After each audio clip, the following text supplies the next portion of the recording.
Hey there, my name is Micah Blanc, and if you're interested in getting started with apartment building investing, you are in the right place. Today we're going to talk about 5 tips to get you through the not so good days as a real estate investor, because we all have them, right? The key is, how do you survive those bad days, those setbacks, delays, challenges, things that don't go our way, right? So I'm going to give you 5 tips today on how to overcome those and stay true to your course, which is financial freedom through apartment building investing. So how do you get through those challenges, setbacks? Let's get right into it. All right, so here they are, 5 tips to get through the not so good days. Tip number 1, remind yourself of the why. Why did you get started in the first place? Why did you set on this venture? Why did you get started with apartments? Why are you taking a bunch of risks? And really, if you haven't answered the question of why sufficiently, it's very easy for you to fall back on your former life, which maybe ain't so bad. So, why even take on this risk and do a bunch of stuff? So really remind yourself of what your initial goal was, and a lot of people's goal is to basically control their time. Why do you need to control your time? Why is that important to you? Well, so I can spend more time with the family. Well, why is that important to you? Well, because I don't want to miss my children growing up. I want to be there for them. Well, why is that important for you?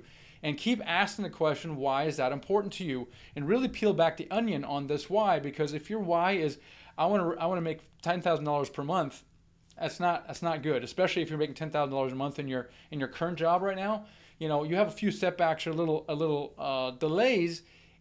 You're just going to fall back and, hey, my job is not so bad. But if it's something bigger than that, if it's more about controlling your time, if it's more about your family and freedom and maybe making the world a better place, if it's bigger than you, especially if you involve your spouse, that can really get you through the difficult days. And I really, truly believe that the difference between people who are successful and people who are not successful, it comes down to that why is not strong enough.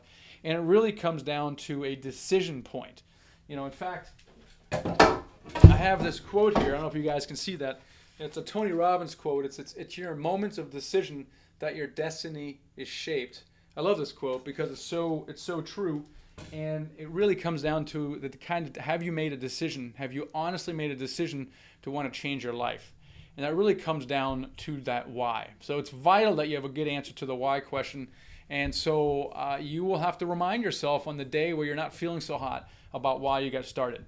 Tip number 2, be grateful.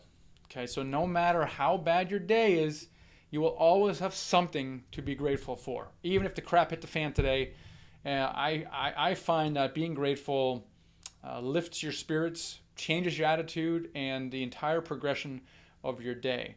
In fact, it's one of the practices I do in the morning, and my morning routine is silence, some reading, journaling, and being grateful. And I just find it just changes the whole day. So when you're feeling down, man, take some time out and kind of go through the things that you're grateful for. So really, really key. Tip number 3, lean on your support. Now, you got to have a support group around you. And unfortunately, it may not be your spouse. Hopefully it's your spouse. It may not be your friends or your family. They're like, you get crazy. What are you doing?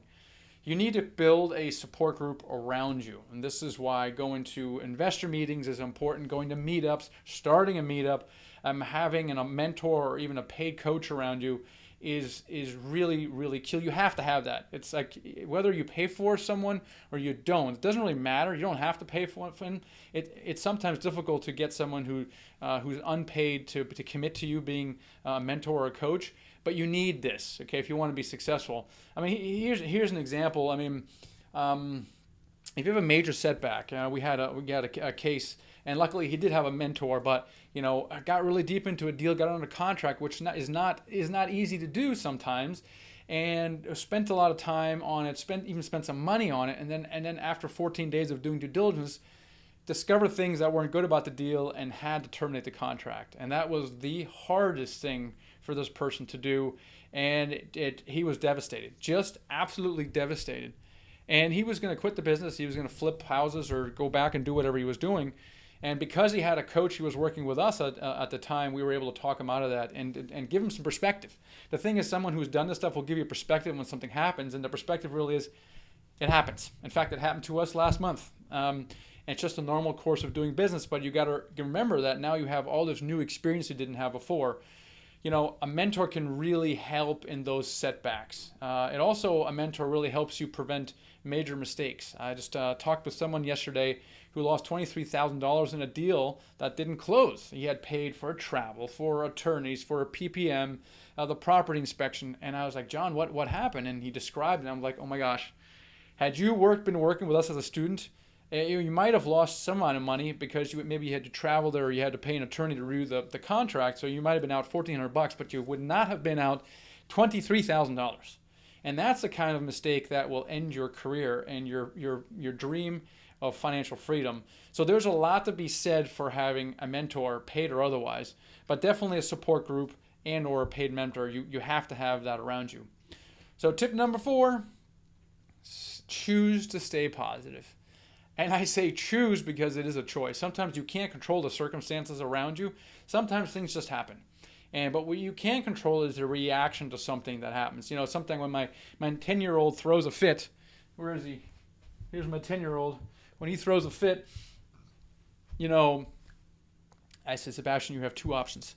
You can either throw a fit and still not get what you want, or you can simply accept it, be positive about it, and the outcome will be exactly the same. The difference will be the experience you have going through it.